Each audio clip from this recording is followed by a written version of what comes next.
enlightened us with the concept of transformation, which is from past to present as well as future. You have also cited us the use of AI in the field of data analysis and prediction, how to interpret and predict the hidden things from primary data. We have also known how to use the tools which are helping to enhance the use of AI in our daily life. You also related us with the use of AI in modern ancient mythology and psychology too.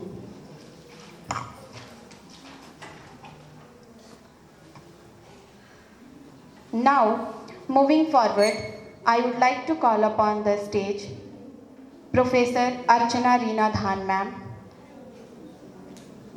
Computer Science Engineering Department, College of Engineering and Technology, Vinoba Bhave University, Hazaribagh. Ma'am, please come on the dais. Give a round of applause for ma'am.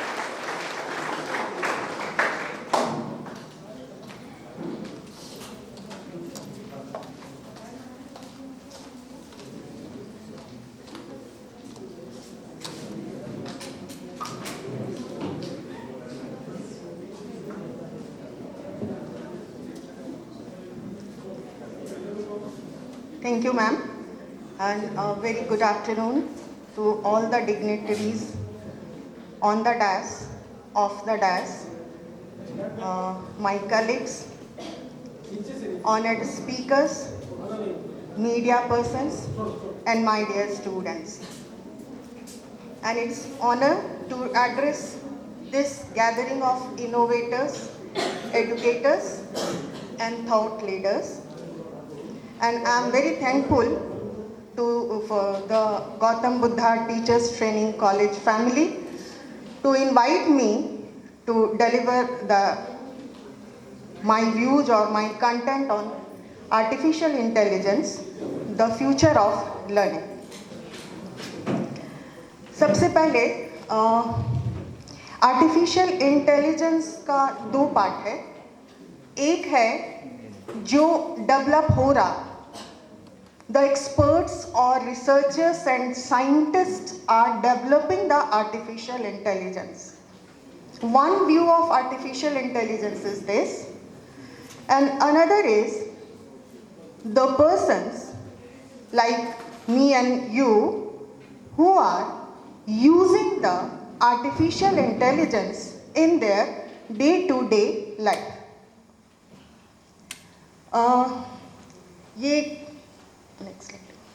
ये जो मेरे presentation में जो content है, सबसे पहले ये बोलना चाहेंगे जितने भी स्टूडेंट्स हैं यहाँ, फ्यूचर एजुकेटर्स हैं, उनको ये कि तभी से थोड़ा बहुत आप लोग ये सुन रहे हैं कि ये जटिल विषय है, वेरी कॉम्प्लेक्स मैटर है आर्टिफिशियल इंटेलिजेंस, और डरावनी चीज़ें भी हैं इसमें. तो अभी आप जिस लेवल पे हैं, अभी आप आर्टिफिशियल इंटेलिजेंस को इस तरह से बिल्कुल मत लीजिए, क्योंकि आपको डेवलप नहीं करना है आर्टिफिशियल इंटेलिजेंस. आपको अभी डेवलप नहीं करना है जो कि आपको लगे कि ये बहुत कठिन विषय है. आपको अभी यूज़ करना है, because you are a future educators. और वो एक फ्रेज है, बहुत अच्छा एक फ्रेज है, smart work not hard work. So artificial intelligence को जानकर इसको कैसे यूज़ करें, और आपकी ज़रूरत जितनी है उतना यूज करें और उतना जाने आर्टिफिशियल इंटेलिजेंस को, और यूज़ करना शुरू करें ताकि आपका काम स्मार्ट काम हो. आप स्मार्टली अपना सेशन, अपना लेशन, अपना सब कुछ आप स्टूडेंट्स के सामने डिलीवर कर पाएँ.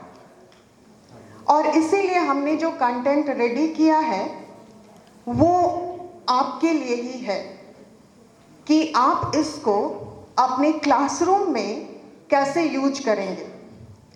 कोई भी classroom, it consist of the teaching factor and the learning factor. So my whole presentation is in between teaching factors and the learning factors.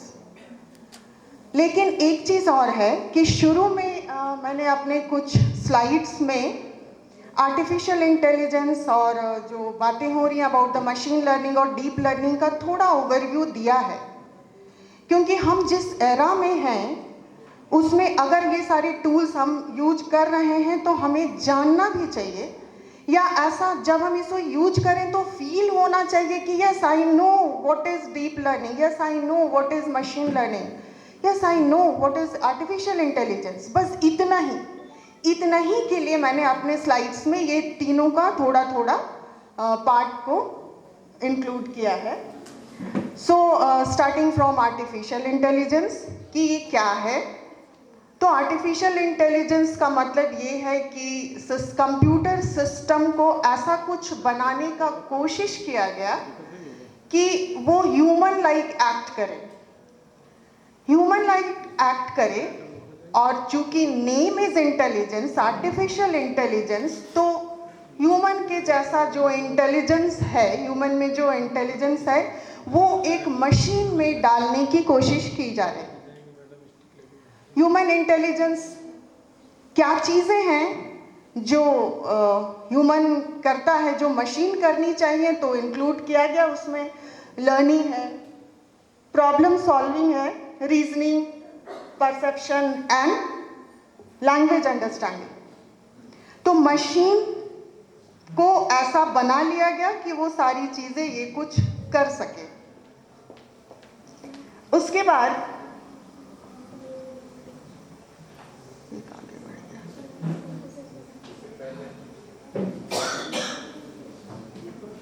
ये नेक्स्ट स्लाइड से ये यस। सो कितने अभी से जितने मतलब स्टार्टिंग फ्रॉम 1950s से लेके करंट तक artificial intelligence, types of artificial intelligence वो है, फर्स्ट इज नैरो और वीक आर्टिफिशियल इंटेलिजेंस। नैरो और वीक आर्टिफिशियल इंटेलिजेंस के बारे में बोलता है कि ये स्पेसिफिक टास्क को कर पाएगा। This is weak artificial intelligence. जैसे अलेक्सा, आप सबने अलेक्सा के बारे में सुना होगा। It comes in the category of narrow artificial intelligence. एक नाम हमने यहाँ मेंशन किया है, दैट इज अल्फागो। जैसे हम हिस्ट्री की तरफ अगर जाएंगे, आर्टिफिशियल इंटेलिजेंस के हिस्ट्री की तरफ जाएंगे, तो जैसे अभी सबने मेंशन किया father of artificial intelligence that is John McCarthy. उन्होंने एक कॉन्फ्रेंस में ये टर्म दिया आर्टिफिशियल इंटेलिजेंस को। उसके बाद चीज़ें आगे बढ़ी तो स्पार्की एक मोबाइल वाला जो रोबोट आया, देन एक और प्रोग्राम आया, मतलब आर्टिफिशियल इंटेलिजेंस का एक और प्रोग्राम आया दैट इज़ डीप ब्लू। और ये जो डीप ब्लू जो चेस में जो चेस के चैंपियन गैरी कैस्परोव को डिफीट कर दिया, उसी तरह ये अल्फागो एक आर्टिफिशियल इंटेलिजेंस का प्रोडक्ट है। और ये एक गेम होता है, चाइनीज़ गेम इज़ देयर, गो नाम का एक गेम होता है जो कि बहुत ही डिफ़िकल्ट गेम होता है। मतलब चेस से भी, चेस कॉम्प्लिकेटेड है बट उससे भी उसका लेवल, कॉम्प्लिकेटेड होने का लेवल बहुत ज़्यादा होता है गो। और आर्टिफिशियल इंटेलिजेंस का जो प्रोडक्ट है अल्फागो, उसने गो के चैंपियन को 5 टाइम्स डिफीट किया। गो के चैंपियन को 5 बार हराया कि फाइनली उसने वो गेम ही प्ले करना छोड़ दिया। तो ये है एग्जाम्पल्स ऑफ नैरो और weak artificial intelligence. Then general and strong artificial intelligence, इसके बारे में बोलता है कि ये एकदम ह्यूमन के जैसा इंटेलिजेंस डाल दिया जाए। आप लोग अभी हम लोगों से सुन रहे हैं, लेकिन थोड़ा और अब आर्टिफिशियल इंटेलिजेंस के बारे में सुनेंगे, एक्सपर्ट्स से सुनेंगे, रिसर्चर्स से सुनेंगे, साइंटिस्ट से सुनेंगे, तो वो लोग कहते हैं कि ये सारी कहने की बातें हैं कि artificial intelligence human like intelligent हो जाएगा, लेकिन नहीं, ऐसा पॉसिबल नहीं है। ह्यूमन बहुत ज़्यादा इंटेलिजेंट है। ह्यूमन का इंटेलिजेंस को का लेवल को अचीव कर पाना इतना आसान नहीं है. Human is very much intelligent. तो नेक्स्ट जो है जनरल और strong AI, human like intelligence. और ये जो हम लोग अभी सुने, मैम जो बता रही थी कि टर्मिनेटर में जो हम देखते हैं और मैट्रिक्स में हम जो देखते हैं, रोबोट्स ऑल आर, जो मूवीज में साइंस फिक्शंस में ये सब जो हम देखते हैं, ये अभी भी ये सब थियोरेटिकल कॉन्सेप्ट है. ये अभी थियोरेटिकल कॉन्सेप्ट है, अभी ये प्रैक्टिकल इम्प्लीमेंटेशन इसका नहीं हुआ है. Then next one is super intelligence. बोलता है कि significantly more intelligent than humans. लेकिन ये अभी सिर्फ गेस किया गया है. ये सिर्फ गेस किया गया है कि नियर फ्यूचर में ऐसा कुछ बना लिया जाएगा.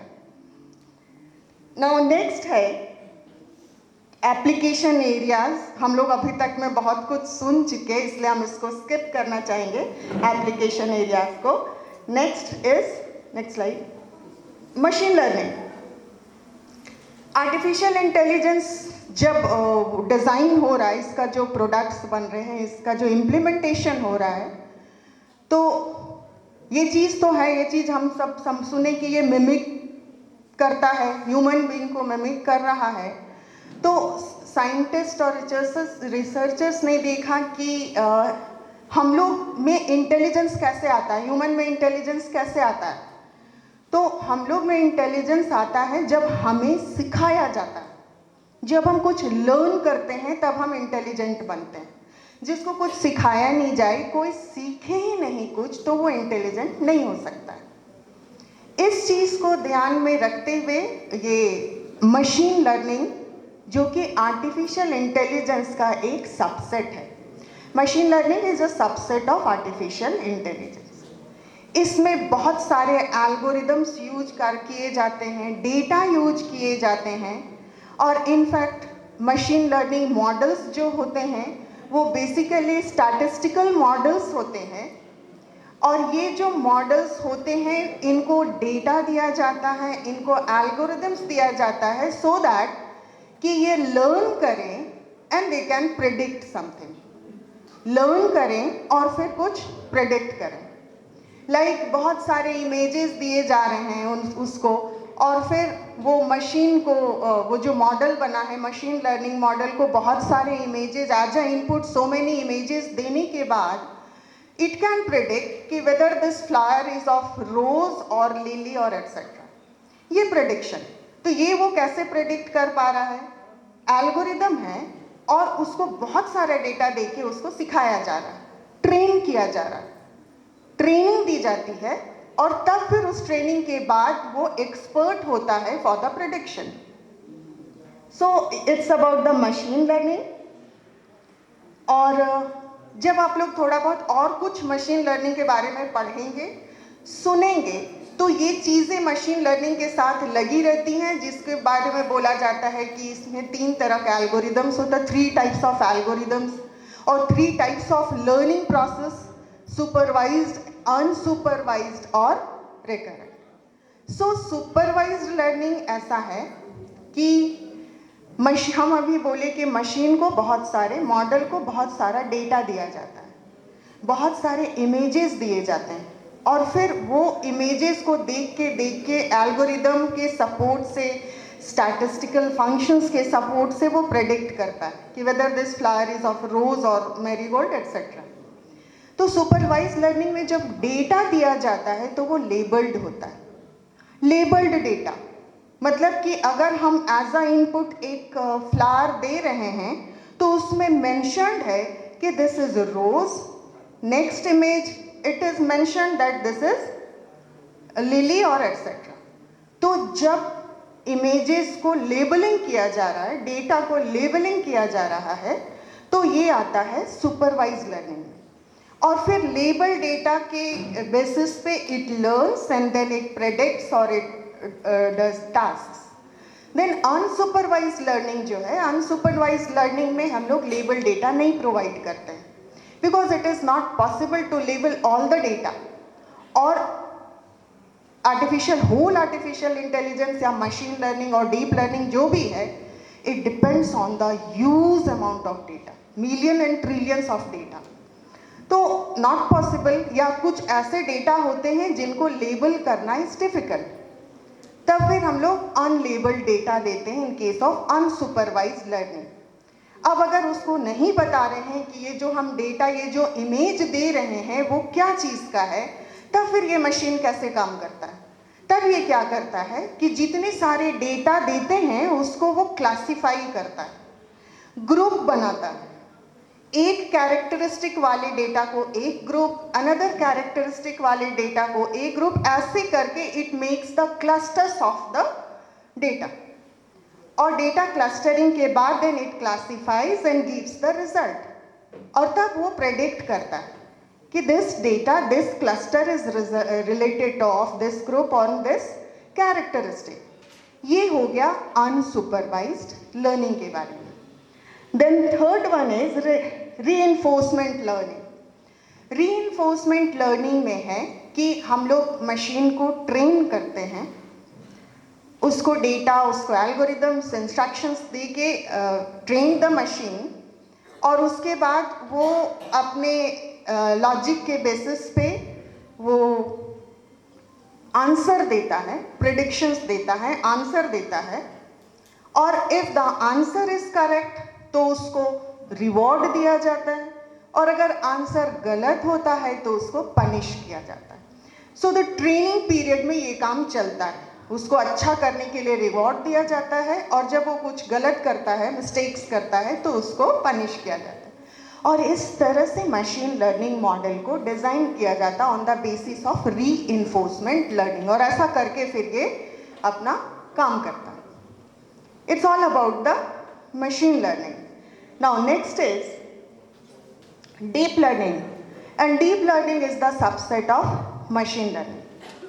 Deep learning में जैसे हम ऐसे बताएं, deep learning is subset of machine learning, मतलब it is also the part of artificial intelligence.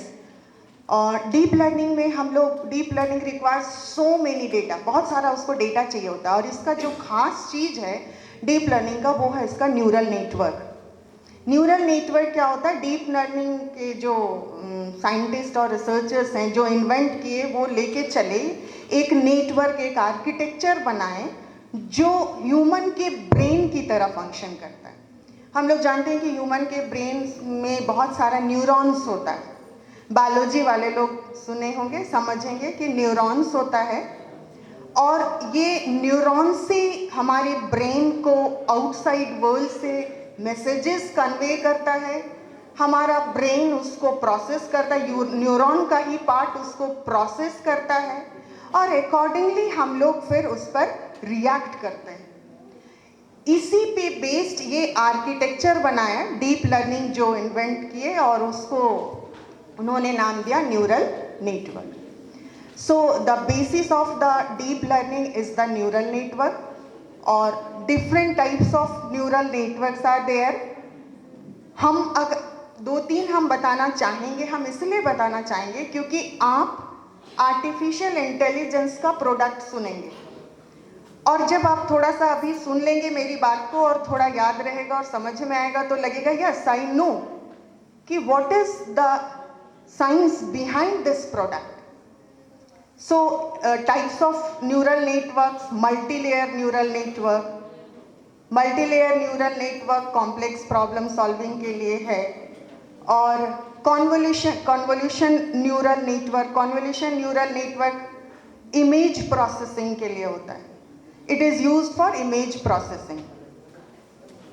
Image processing जैसे एक और आप लोग आजकल सुने होंगे सेल्फ ड्राइविंग कार के बारे में।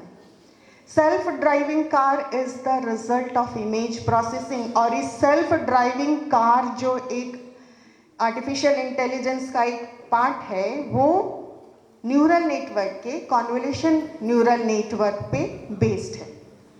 फिर हम लोग रिकरेंट न्यूरल नेटवर्क सुनते हैं। So recurrent neural network is used for natural language processing. ये नेचुरल लैंग्वेज प्रोसेसिंग पे काम करता है। And one more and very attractive deep learning neural network is there. This is called GAN, Generative Adversarial Network, GAN. ये generate करता है। Imagine नहीं करिएगा आप लोग कि ये एक ऐसा डीप लर्निंग न्यूरल नेटवर्क है जो ऐसे ऐसे इमेजेस दे देता है पर्सन का, वेदर मेल और फीमेल का, ऐसा ये इमेज दे देता है जो आपको लगेगा कि ये आसपास का ही कोई है, बट इन फैक्ट वो इमेजेस का कोई भी आदमी इस दुनिया में एग्जिस्ट नहीं कर, वो ऐसा इमेजेस जनरेट करता है। So it's all about the deep learning. एक थोड़ा सा चीज़ है कि मशीन लर्निंग भी बोले हम, डीप लर्निंग भी बोले, तो बेसिक डिफरेंस क्या है जल्दी से हम लोग थोड़ा सुन लेंगे कि मशीन लर्निंग में जैसे उसको ये प्रेडिक्ट करना है कि वेदर दिस इज रोज और दिस इज व्हाट, तो मशीन लर्निंग में हम क्या करते हैं, उसमें जो लर्निंग प्रोसेस होता है, जो एल्गोरिदम्स, जो भी चीज़ें होती हैं, उसमें हम उस फ्लावर का जिसको कि उसको प्रेडिक्ट करना है उसका पूरा फीचर्स एक्सप्लेन कर देते हैं। The size of the petals, the colour of the petals, the length of the petals, the breadth of the petals, ये सारा कुछ हम लोग, सारा फीचर्स उस फ्लावर का हम लोग मशीन के अंदर डाल देते हैं। In case of machine learning features को एक्सप्लेन करते हैं हम लोग और फिर उस फीचर्स को यूज करके मशीन लर्निंग मॉडल्स प्रेडिक्ट करता है weather this flower is rose और नॉट और दिस।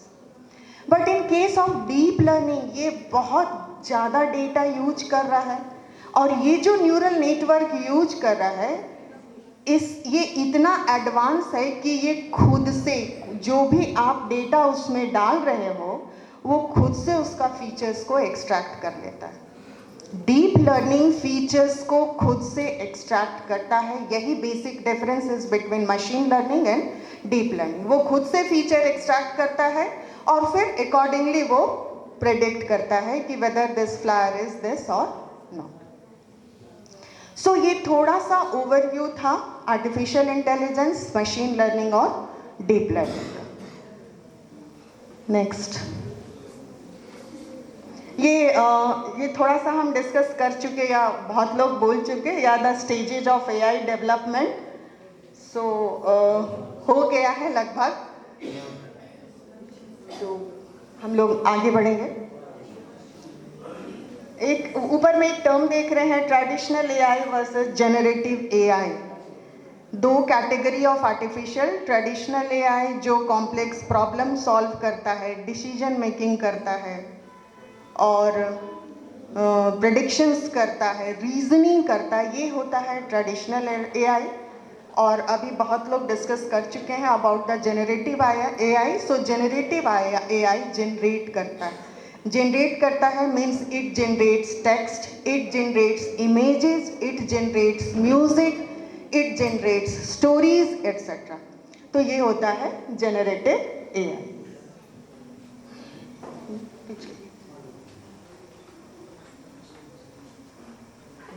एक पीछे वहीं आ जाइए, ट्रेडिशनल वर्सेस। हम लोग अब स्टार्ट करेंगे generative AI in teaching and learning. Generative AI हम अभी ट्रेडिशनल एआई को नहीं यूज करें क्योंकि आज के डेट में हमारे पास जितने भी प्रोडक्ट्स हैं, मोस्ट ऑफ द प्रोडक्ट्स जो हम लोग एकदम अपने हाथ में पकड़े हुए हैं वो जनरेटिव एआई है। So generative AI in teaching and learning, so इसके बारे में सबसे पहले हम बोलना चाहेंगे कि इट इज़ अ को टीचर। इट इज़ अ को टीचर। ये सिर्फ असिस्ट करेगा। फिजिकल प्रेजेंस जो टीचर का है वो एज इट इज रहेगा। It can't replace the teacher, physical presence of the teacher, but it assists the teachers. So it acts as a co-teacher। और तब अगर ये co-teacher है then what are the functions and role of this generative AI? So draft personalized learning materials, simulate interactive dialogues, generate creative exercises or examples. Next. Potential applications of generative AI in education. यहाँ हम लोग क्या क्या applications हैं generative AI का education में. So first thing is personalised learning, enhanced feedback, creative engagement, teacher support, context aware curriculum design. हमको लगता है कि ये सारे पॉइंट्स से आप लोग अवेयर होंगे. पर्सनलाइज्ड लर्निंग जो अभी बहुत ज़्यादा हेल्पफुल है, ये मीन कर रहा है. पर्सनलाइज्ड लर्निंग का मतलब है कि हमारे एक क्लासरूम में बहुत सारे स्टूडेंट्स हैं. बहुत सारे स्टूडेंट्स अगर नहीं भी, 10 students are there, 20 students are there, लेकिन सब लोगों का मूड, सबका एबिलिटी, सबका जो भी कैरेक्टरिस्टिक सेम नहीं हो सकता है. सब लोग बहुत डिफरेंट होते हैं. एक छोटा सा एग्जांपल लेंगे. कोई एक स्टूडेंट है जो कंटेंट राइटिंग में इज़ वेरी एक्सपर्ट, उसका कॉम्प्रिहेंशन बहुत अच्छा है, किसी की वोकैबुलरी बहुत अच्छी है, किसी का ग्रामर बहुत अच्छा है. ये ऐसा रेयर है कि एक ही स्टूडेंट में ये सारी चीज़ें हों. तो जनरेटिव एआई यहाँ पे हेल्प करता है कि हम लोग स्टूडेंट्स के कैरेक्टरिस्टिक्स, उनके एबिलिटी के हिसाब से उनको कंटेंट्स प्रोवाइड कर सकते हैं. अभी बहुत लोग डिस्कस कर चुके and the main tool is for this, the tool is chat GPT there. हम लोग आगे देखेंगे. Next. Yes, chat GPT it's a teacher copilot application है. कंटेंट क्रिएशन के बारे में जो अभी हम बोले, कंटेंट क्रिएशन के बारे में, मतलब पर्सनलाइज लर्निंग, हमको स्टूडेंट्स जिस कैरेक्टरिस्टिक के हैं उनके एबिलिटी के बेसिस पे उनको कंटेंट प्रोवाइड करना है, उनको मटेरियल प्रोवाइड करना है. Aim is this. तो इसमें जनरेटिव एआई कैसे हेल्प करेगा? तो one example, one app tool is there. This is chat GPT. Chat GPT तो अभी हम लोग सब सुन रहे हैं. एक चीज़ इसमें ध्यान देने की बात है, हम लोग चैट जीपीटी में क्या करते हैं, अपना जो भी क्वेरी होता है हम लोग उसमें वो एक इंटरफेस आता है. अगर हम चैट जीपीटी खोलते हैं, वो दिया हुआ है यहाँ URL. सो उसको यूज करके अगर हम चैट जीपीटी खोलते हैं तो वो हमको एक इंटरफेस प्रोवाइड करता है. और उस इंटरफेस में एक बार है, वहाँ पे हमारा जो भी क्वेश्चन है, जो कि हम एआई से हेल्प लेना चाहते हैं, फॉर ऑल दीज एप्लीकेशन जो ऊपर में मेंशन है, फॉर ऑल दीज एप्लीकेशंस, उसके लिए हम लोग वहाँ पे कुछ टाइप करते हैं और एज अ रिजल्ट जो कुछ भी हम टाइप करेंगे उससे रिलेटेड वो पूरा कंटेंट हमको प्रोवाइड करता है. चैट जीपीटी के बारे में एक और बात जो हम कहना चाहेंगे, और वहाँ जो हम टाइप करते हैं वो टाइप करके जो उसको देते हैं, दिस इज कॉल्ड प्रॉम्प्ट. जो अभी कुछ लोगों ने डिस्कस किया है अबाउट द प्रॉम्प्ट, वो प्रॉम्प्ट होता है. सो जब हम चैट जीपीटी यूज करेंगे फॉर ऑल दिस पर्पस, तो ये चीज़ हम ध्यान में रखेंगे कि हम जो चीज़ चाह रहे हैं उसको हम बहुत प्रॉपरली उस प्रॉम्प्ट में लिखें. सो जितने अच्छे से हम अपना कंटेंट उसको प्रोवाइड करेंगे, उतना ही अच्छा रिजल्ट हमको चैट जीपीटी प्रोवाइड करेगा. लेकिन हम जितने भी फजी वे में उसको देंगे कि हमको ये चाहिए, उसको हम कैसे भी लिख दिए, तो वो उतना ही वर्स्ट रिजल्ट आपको प्रोवाइड कर सकता है. सो यहाँ पे हम लोग ध्यान देंगे. So for all these application,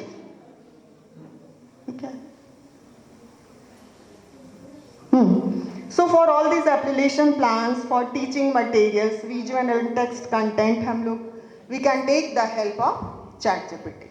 Next. Second application, personalization is teaching. Personalization in teaching मतलब इंडिविजुअल नीड्स के हिसाब से स्टूडेंट्स को प्रोवाइड करना, और सिर्फ कंटेंट उनके ये से प्रोवाइड करना नहीं. हम लोगों का एक एम होता है कि हम लोग टाइम टू टाइम जो उनका प्रोग्रेस है, स्टूडेंट्स का जो प्रोग्रेस है कि कहाँ वो अच्छा कर रहे हैं, वेदर कहाँ वो थोड़े वीक हैं, उसके लिए हम फीडबैक देते हैं। स्टूडेंट्स को फीडबैक देते हैं और देना चाहिए। So student specific feedback, then adaptive learning paths, और इसके लिए एक टूल है, AI tool, the name is Khanmigo. URL यहाँ दिया हुआ है और ये फ्री है, बट इंडिया में ये सिर्फ टीचर्स के लिए है, नॉट फॉर द स्टूडेंट्स। खानमीगो, जैसे आप स्टूडेंट्स का असेसमेंट ये करना चाहते हैं, उनका फीडबैक देखना चाहते हैं, तो हम टाइम टू टाइम प्रोग्रेस देखना चाहते हैं, तो उनका टेस्ट लेते हैं। सो खानमीगो एक ऐसा ऐप है कि जब आप इस URL को ऑन करके उसके अंदर जाएंगे तो आप देखेंगे कि बहुत सारी चीज़ें हैं जो आप उसमें से कर सकते हैं। वन ऑफ देम जी, आप किसी भी सब्जेक्ट का अगर you want to prepare a multiple choice question, then you can prepare the multiple choice question of any subject using this खानमीगो। और इस तरह से बहुत सारे एप्लीकेशन से, बहुत सारी पार्ट्स हैं दिस खानमीगो टूल का। So you can use that Khanmigo tool. Next, third one is administrative efficiency. हम लोग आजकल सबको पता है कि टीचर्स को पढ़ाने के अलावा भी बहुत कुछ में इंगेज कर दिया गया है। तो खैर जो बातें दूसरी हैं वो तो नहीं पॉसिबल है, लेकिन यहाँ पे है कि रिज़ल्ट बनाना है, रूटीन प्रिपेयर करना है और कुछ प्रोग्राम्स का शेड्यूलिंग करना है, तो उसके लिए भी AI टूल प्रोवाइड करता है। और इसलिए ये होता है, ये third application of this generative AI is administrative efficiency. So automated grading हो सकता है इसमें, इवन पेरेंट टीचर कम्युनिकेशन भी होगा, शेड्यूलिंग एंड कोऑर्डिनेशन, और इसके लिए एक टूल है हुमाता AI, humata.ai, इसका URL दिया हुआ है। एक चीज़ हम इस बीच में बतलाना चाहेंगे कि ये फ्री वर्जन है टूल्स के, और समटाइम्स 1 month ट्रायल या ऐसा कुछ भी होता है। तो ये सब पर इतना लोड होता है कि ऐसा नहीं है कि आप अभी खोले और वो फटाक से खुल गया और काम करने लगा। कभी कभी आपको थोड़ा पेशेंस रखना पड़ेगा ये सब चीज़ को यूज करने के लिए। टाइम लगेगा क्योंकि ओवरलोडेड होते हैं ये सॉफ्टवेयर्स, ये टूल्स, ये ऐप्स, ये ओवरलोडेड होते हैं, तो थोड़ा टाइम में भी थोड़ा टाइम टेकिंग हो सकता है कि ये ओपन होने में, लेकिन ये होगा और आप इसमें से आप इसको यूज कर सकते हैं। For all this purpose we can use the tool humata.ai। Next,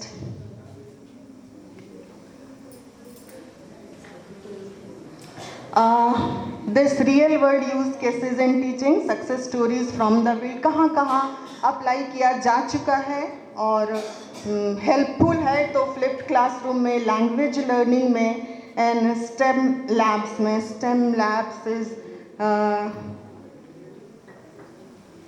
labs में ऑल। आज एक चीज़ है, यहाँ इसका यूज हो रहा है सारे टूल्स का।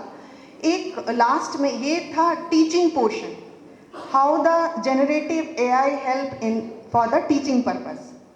लेकिन एक चीज़ है कि लास्ट में ये लिखे हैं, all these kinds of tools can be used very mindfully.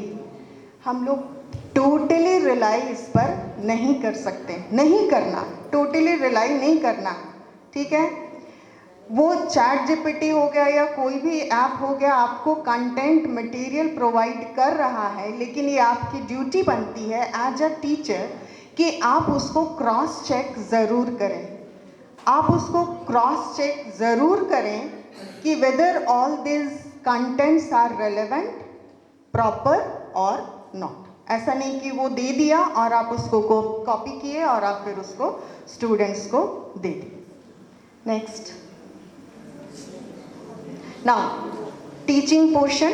Now about generative AI in learning, means for the students के लिए। So it is a personalised mentor for students. ऐसा इसीलिए है क्योंकि हम लोग जो टीचर्स होते हैं वो स्टूडेंट्स के लिए फिजिकली यहीं पर प्रेजेंट होते हैं, अपने स्कूल में, कॉलेज में, from 10 to 5, may be from 10 to 5 हमारे साथ स्टूडेंट्स फिजिकली प्रेजेंट हैं। लेकिन अगर वो अपने घर में हैं और उनको कुछ प्रॉब्लम हो रहा है तब क्या हो सकता है, तो हम लोग उनको रिकमेंड कर सकते हैं फॉर दीज टूल्स। तो AI is personalised mentor for students. और यहाँ पे जनरेटिव AI स्टूडेंट्स के लिए क्या क्या पर्पस सॉल्व करेगा। So first one is knowledge building, second is skill development, and third is self paced और रेगुलेटेड लर्निंग। सो फर्स्ट हम लोग देखेंगे about the knowledge building, how it helps in knowledge building for the students. Next, first application knowledge building.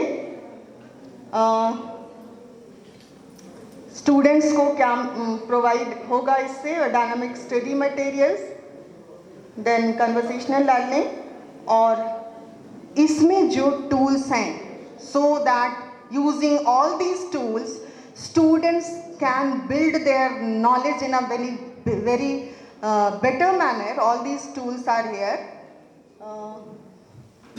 ChatGPT, all these tools, Gemini, और ये जितने भी यहाँ पे टूल्स हैं सारे कुछ कंटेंट क्रिएशन में हेल्प करेंगे, because all these tools are related with the knowledge building. Now next is skill development. Skill development मतलब आप पढ़ने के अलावा अगर कुछ एक्स्ट्रा एक्टिविटी में एंगेज हैं और you want to do some extra activities other than your studies, then कोई कोडिंग कर रहा है, someone is engaging with creative writing, और किसी को कुछ नया लैंग्वेज लर्न करना है, तो उसके लिए भी for this generative AI tools are there. Copilot, then OpenAI.com, ये सारे जो टूल्स हैं ये कोडिंग में हेल्प करते हैं। Some are helpful in coding, some are helpful in creative writing, और some are helpful in computation work. तो ये सारे जो टूल्स हैं वो आपको इस सारे फील्ड्स में हेल्प करेंगे, मतलब इमेजेस जनरेट करने में भी ये सारे हेल्पफुल होते हैं, मतलब सम of these tools are there. Next is self-paced regulated learning. सब कुछ सीखने और समझने के बाद now students want to वो खुद को एग्जामिन करना चाहता है। If the students wants to examine himself or herself, तब उसके लिए भी ये सारे टूल्स हैं, जो जैसे क्विजी है और एकलव्य है। तो ये जितने भी टूल्स हैं ये सब जैसे क्विज जनरेट करेगा, क्विज जो है वो क्विज जनरेट करेगा। क्विज जनरेट करेगा मतलब स्टूडेंट्स इसमें से क्विजेस को जो डिज़ाइन हुआ क्विज उसमें आंसर करके फिर वो अपने आप को एग्जामिन कर सकता है कि कितना वो इसमें से सीख पाया और नहीं पाया। तो these tools are help in self paced और रेगुलेटेड लर्निंग। नेक्स्ट, ये एक पॉइंट जो हम इंक्लूड करना चाहे यहाँ पे, this is potential of inclusive education with the integration of artificial intelligence. ये इंक्लूसिव एजुकेशन है, ये एक एक्ट है 2016 आई थिंक, हाँ 2016 का ये एक्ट है। इट सेज दैट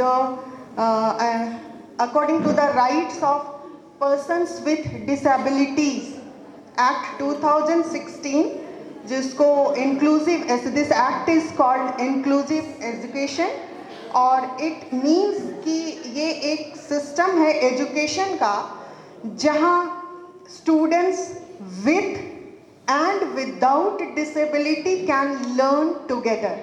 ये act inclusive education is an act 2016 and it says कि स्टूडेंट्स विथ और without disabilities can learn together. इसका मतलब कि अब आपको क्लासरूम में, और ऐसे भी गवर्नमेंट ने 4% और 5% सीट्स रिजर्व दिया है फिजिकली चैलेंज्ड स्टूडेंट्स के लिए, तो इसका मतलब कि हमको क्लासरूम में वो एनवायरनमेंट भी मिलता है टीचर्स को, जहाँ की कुछ स्टूडेंट्स ऐसे हैं जो फिजिकली चैलेंज्ड हैं.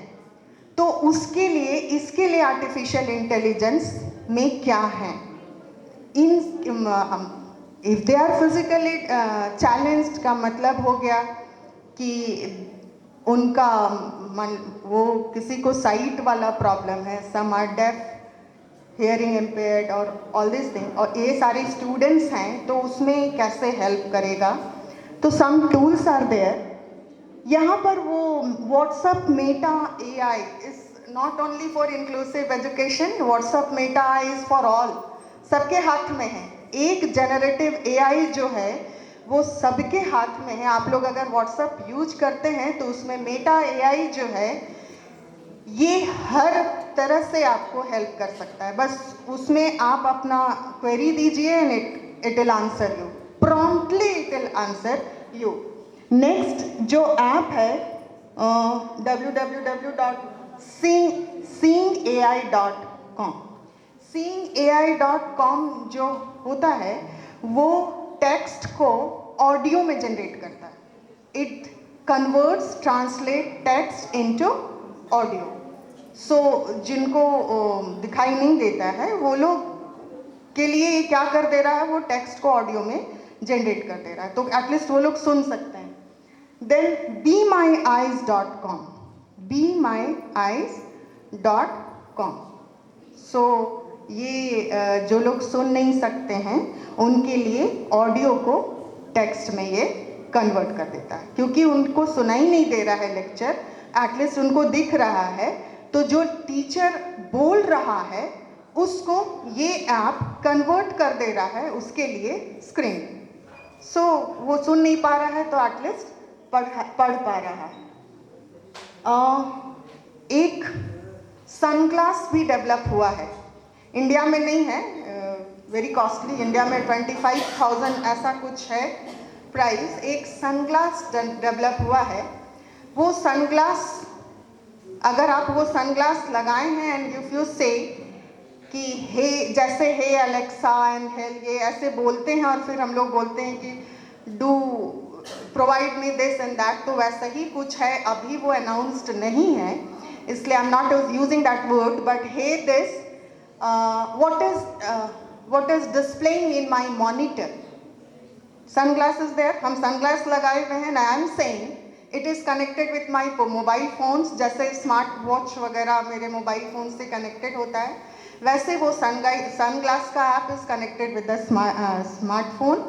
और हम सिर्फ बोलेंगे कि hey this what is displaying in the monitor, computers monitor, तो इट एक्सप्लेन्स, वो साउंड आएगा एंड इट इज एक्सप्लेनिंग कि the Microsoft Windows is updating on your screen and all this things. Even कि hey this describe what are the things around me in this room, and the sound comes from that class कि you have this number of students in front of you and all these things. So artificial intelligence, generative artificial intelligence, I think अभी इससे डरने का ज़रूरत नहीं है, इसके साथ आगे बढ़ने का ज़रूरत है.